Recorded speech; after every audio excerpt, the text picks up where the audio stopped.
નમસ્કાર વિદ્યાર્થી મિત્રો, આજે આપણે આદિકોષ કેન્દ્રીય કોષની અંદર છેલ્લો ટોપિક રિબોઝોમ્સ અને તેમાં સમાવિષ્ટ રચનાઓ વિશે અભ્યાસ કરીશું. જો કે આપણે અગાઉ પણ શીખી ગયા છીએ કે રિબોઝોમ્સ એકમાત્ર એવી અંગિકા છે કે જે સુકોષ કેન્દ્રીય કોષ અને આદિકોષ કેન્દ્રીય કોષ બંનેમાં જોવા મળે છે. બરાબર છે? તો આપણે જોઈએ રિબોઝોમ્સ.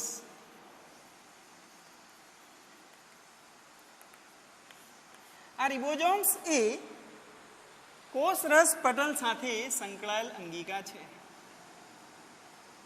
કોષરસ પટલ સાથે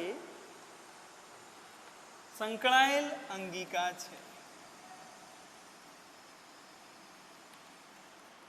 આદિકોષ કેન્દ્રીય કોષમાં રિબોઝોમ્સ એ કોષરસ પટલ સાથે સંકળાયેલી અંગિકા છે. તેનું કદ આપણે જોઈએ તો એનું કદ જે છે એ 15 નેનોમીટરથી 20 નેનોમીટર સુધીનું હોય છે. બરાબર છે? આ ઉપરાંત આ જે રિબોઝોમ્સ છે એ 2 પેટા એકમોનો બનેલો છે. એક પેટા એકમ નાનો છે જ્યારે બીજો પેટા એકમ મોટો હોય છે. આ નાનો પેટા એકમ જે છે એ 30S કદ ધરાવે છે. S એ સ્વેડબર્ગ એકમ છે. સ્વેડબર્ગ એકમ.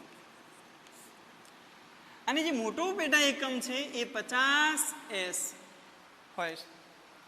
હવે તમે ધ્યાન રાખજો કે આ 50S અને 30S ભેગા થઈ અને અહીંયા 70S થાય છે.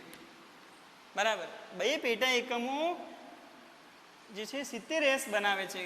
કેમ આ 70S?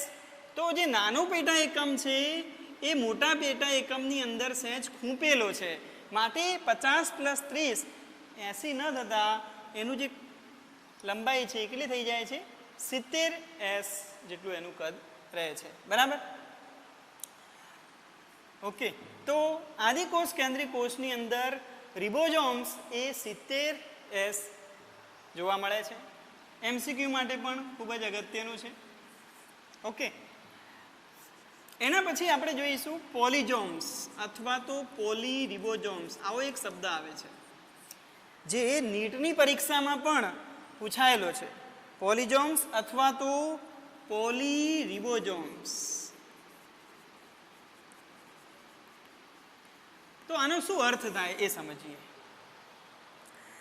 આ સમજતા પહેલા 12 સાયન્સની અંદર આપણે એક થિયરી આવે છે સેન્ટ્રલ ડોગમા, જેને પ્રસ્થાપિત પ્રણાલી તરીકે ઓળખાય છે. પ્રસ્થાપિત પ્રણાલી, એના વિશે થોડુંક સમજી લઈએ. તો આ શું છે પ્રસ્થાપિત પ્રણાલી? તો સામાન્ય રીતે DNA માંથી જે છે એ DNA જાતે જ સ્વયં જનન પામતું હોય છે. એટલે કે DNA એ સ્વયં જનન પામી, અને સ્વયં જન્મનો અર્થ એવો થાય કે DNA પોતાના જેવો જ DNA જાતે બનાવે છે. આ DNA માંથી mRNA બને છે, અને જ્યાં mRNA બનવાની ક્રિયા છે એને પ્રત્યાંકન તરીકે ઓળખવામાં આવે છે. પ્રત્યાંકન અથવા તો એને કહેવાય ટ્રાન્સક્રિપ્શન. ટ્રાન્સક્રિપ્શન. mRNA ત્યારબાદ mRNA માંથી પ્રોટીન બને છે, અને આ જે પ્રોટીન બનવાની ક્રિયા છે એને ભાષાંતર કહે છે, અથવા તો ઇંગ્લિશમાં એ શબ્દ છે ટ્રાન્સલેશન. બરાબર છે? હવે mRNA માંથી પ્રોટીન બનવાની જે ક્રિયા છે એને શું કહેવાય? ભાષાંતર તરીકે ઓળખીએ છીએ. તો જ્યારે mRNA માંથી પ્રોટીન બને છે ત્યારે આ રિબોઝોમ્સ ખૂબ જ મહત્વનો ભાગ ભજવે છે. એટલે કે રિબોઝોમ્સનું કાર્ય શું? તો અહીંયા આપણે એનું કાર્ય લખીએ. રિબોઝોમ્સ એ પ્રોટીન સંશ્લેષણ સાથે સંકળાયેલ અંગિકા છે. પ્રોટીન સંશ્લેષણના કાર્ય સાથે સંકળાયેલ અંગિકા છે, જે પ્રોટીન સંશ્લેષણનું કાર્ય કરે છે. બરાબર છે. હવે આ પોલિજોમ્સ અથવા પોલીરિબોઝોમ્સ પણ આની સાથે સંકળાયેલું છે. ધારો કે આ એક mRNA છે. આ mRNA સાથે જ્યારે રિબોઝોમ્સના પેટા એકમો જોડાય છે, બરાબર છે, તો આ એક mRNA સાથે એની વ્યાખ્યા શું થશે? એક, અહીં આપણે લખીશું, એક mRNA સાથે જ્યારે એકથી વધુ રિબોઝોમ્સ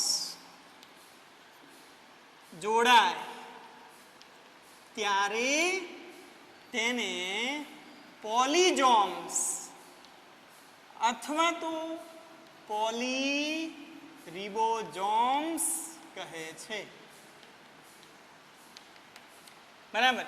તો અહીંયા આ જે છે જેમાં એક mRNA છે એની સાથે જ્યારે ઘણા બધા રિબોઝોમ્સ ગોઠવાય છે ત્યારે એને આપણે પોલિજોમ્સ અથવા તો પોલીરિબોઝોમ્સ તરીકે ઓળખીએ છીએ.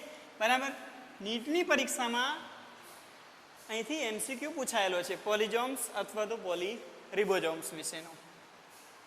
બરાબર છે. હવે અને બીજું કે આ જે રિબોઝોમ્સ છે એનું કાર્ય આપણે જોયું. આ રિબોઝોમ્સ એ ભાષાંતરની ક્રિયા દ્વારા mRNAની મદદથી પ્રોટીનનું નિર્માણ કરે છે. આવું વાક્ય છે. એનું કાર્ય શું છે? પ્રોટીન સંશ્લેષણ સાથે સંકળાયેલું. પણ પ્રોટીન સંશ્લેષણ કઈ રીતે કરે છે?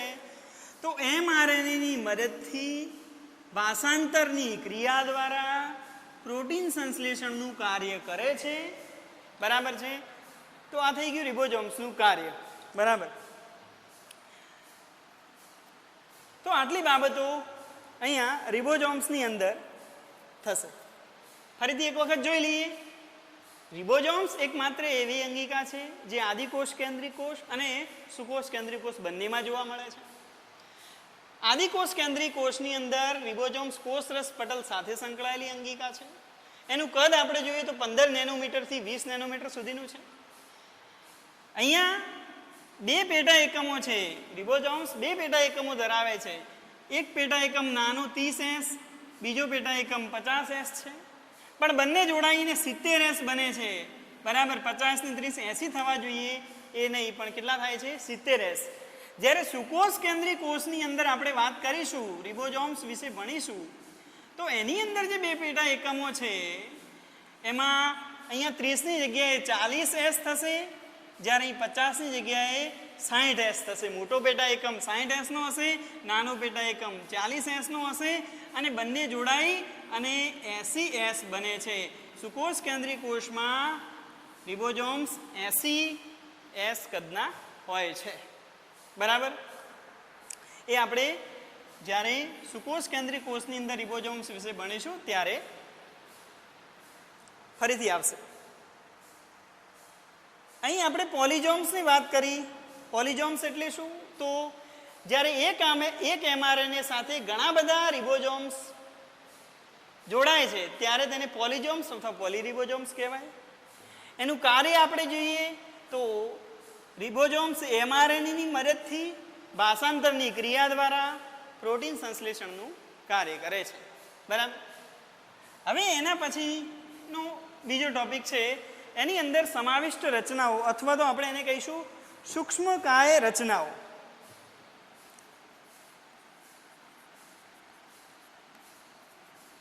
તો આ સૂક્ષ્મકાય રચનાઓ એ શું છે?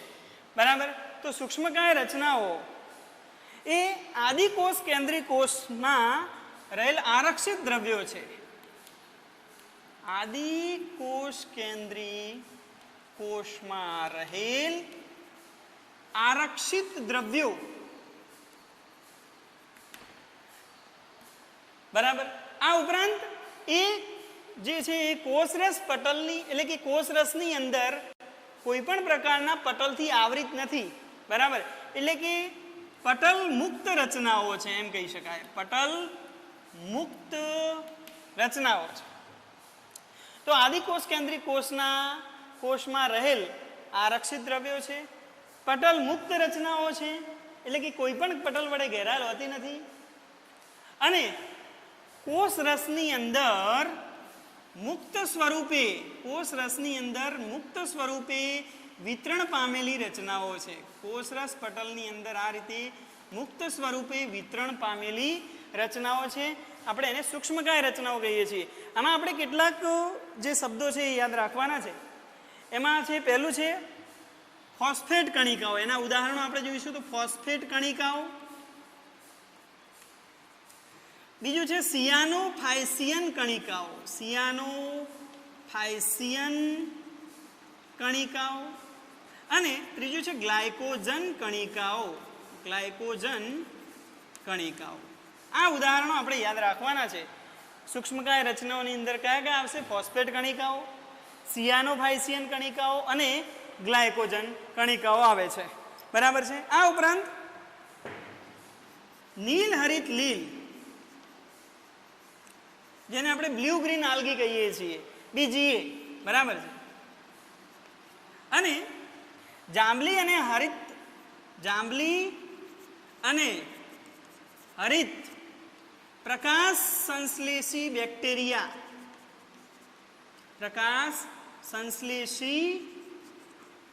બેક્ટેરિયામાં વાયુયુક્ત રસધાની જોવા મળે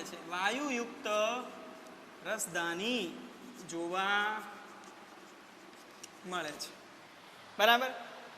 તો અહીંયા સૂક્ષ્મકાય રચનાઓમાં ફરીથી જોઈ લઈએ. આદિકોષ કેન્દ્રી કોષમાં રહેલા આરક્ષિત દ્રવ્યો છે, પટલ મુક્ત રચનાઓ છે, આની ફરતે કોઈ પણ પ્રકારનું પટલ આવેલું નથી, અને કોષરસમાં મુક્ત રીતે વિતરણ પામેલ રચનાઓ છે.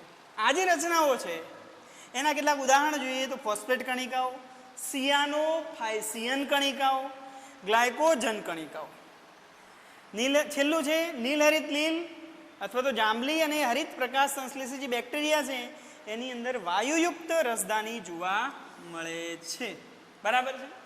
તો આદિકોષ કેન્દ્રી કોષની અંદર આપણે અહીં સુધી અભ્યાસ કર્યો. હવે પછી જે નવો વિડીયો એટલે કે નવા લેક્ચરની અંદર આપણે સુકોષ કેન્દ્રીય કોષની ચર્ચા કરીશું. આવજો મિત્રો.